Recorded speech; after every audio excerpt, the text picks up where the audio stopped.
The big three in the remodeling world are the profitability of a project, the customer service satisfaction level, and then finishing on time.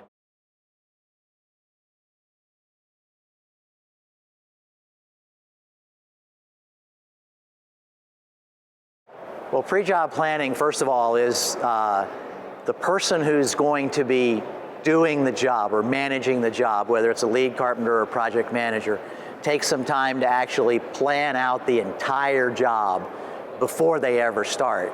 And the most important part of this is that they get the opportunity to literally build that job in their head. It's a visualization practice, and almost everyone knows that if you can visualize it, you can do it.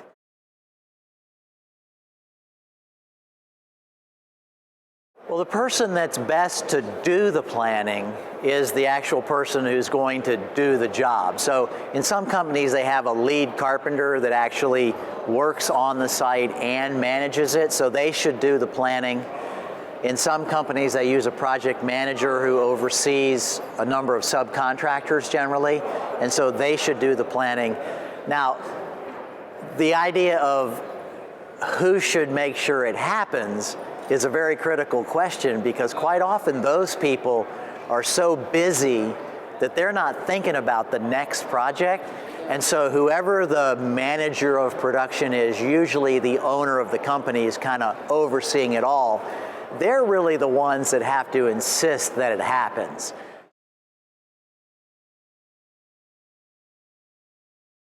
The impact on the client is very, very subtle.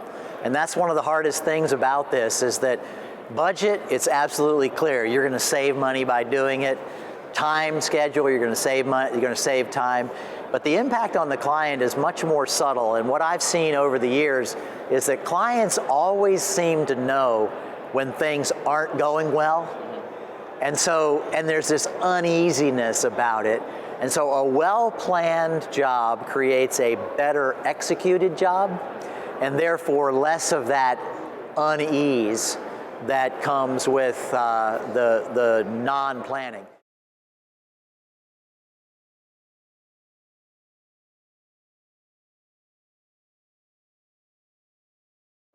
Most companies are gathering data. They'll enter labor, they'll enter materials, enter subcontractor costs into their computer, and they get reports out that say, this is how much you spent so far. I don't know what the percentage is, but a vast number of companies never look at these things until the end of the job. And then they look at it and they go, oh my, we lost money on framing, we lost money on this, or something like that. And so what I'm trying to encourage people to do is look at job costs every week. And not just the owner of the company, but the people who are actually on the job site doing the work. And the reason for it is that if I'm in the middle of the framing phase of a job and I realize that the job is now losing money, I can actually do something about it at that point. I can make changes to the crew, I can sub something out if I need to, I can create a real definitive plan that'll get me back on budget. But if I wait till the end of the job, the money's gone. And not only that, it will slip even further. So if I was, halfway through the framing, I was projected to lose $500.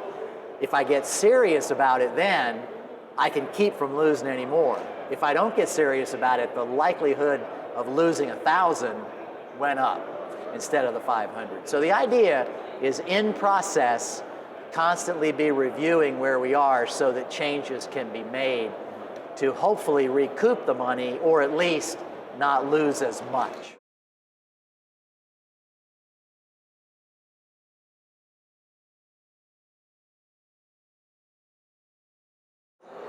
The thing about scheduling that I've come to realize and I didn't really understand this even 10 years ago. I mean, I guess I knew it in my head because I was sort of naturally built this way. But a lot of people schedule, but they don't have an intensity for keeping it. And that's really the critical thing about scheduling. You can build schedules, you can put names on paper, you can put time frames on paper, and then if nobody cares, it really doesn't do you any good.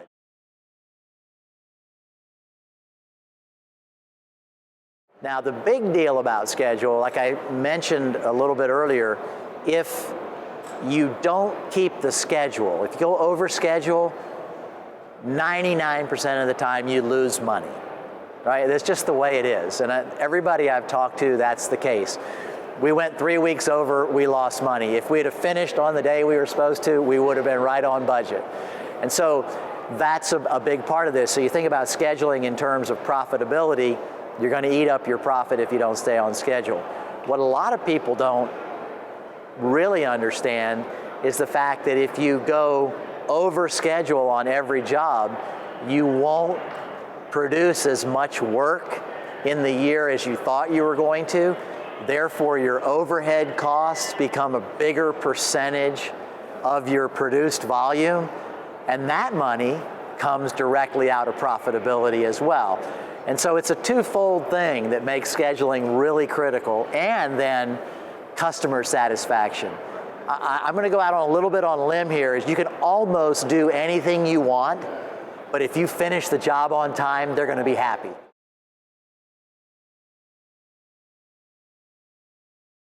Change orders are huge. It's a whole other topic in terms of charging properly for them, but the problem you run into with the schedule is that a change order, you may be able to extend the schedule, but if you're now pushing the next job, you've already committed to the Smiths that you'll be there on June 1st, your change order is going to push that out, and now you can't be there on June 1st. And most clients understand that, but you don't want to get in that habit. So it's important in scheduling to be realistic. Things are going to change. We know that. Every client we've ever dealt with changes something, or we do. So therefore, give yourself a little extra time in there. You don't want to build in too much, but give yourself a little extra to cover changes, some unforeseen conditions, problem areas that pop up.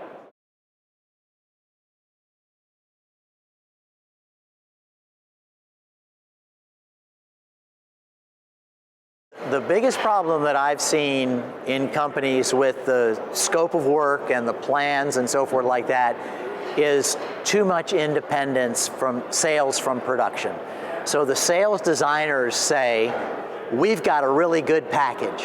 So they start talking about the plans are great, the scope is great, we've got all this good information. And then when the field staff gets it or the production team get it, they start looking at it and they go like, well, where is this and where is that? And how come we don't have any of this? And why not this? And they go like, this is terrible. And the problem is not that one's trying to get by with something. The problem is they don't communicate. And so that's the biggest thing I'd like to see happen, is for companies to say, we have to have a complete in quotes, package to hand off to production. So production, what do you need? And then they'll give you all that information.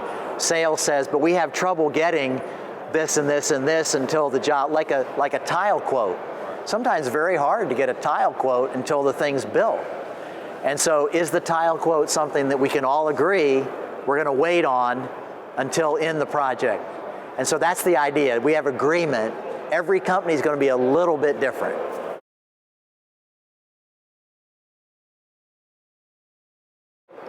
There's a number of things that any company can do to increase the chances of creating profit, good customer satisfaction, and being on time. They're not easy to do. In other words, you have to put some work into them, and you have to constantly be working at them. I guess one of the issues that I see companies struggle with more and more is that, like, they'll start the pre-job planning, they'll do it for 3 or 4 jobs, and then all of a sudden there's a rush, right? We can't do it for this job, and then they stop doing it. And so I really just encourage people to do some of these things, and also then keep them going. Don't stop doing them. No matter what happens, keep going, don't stop.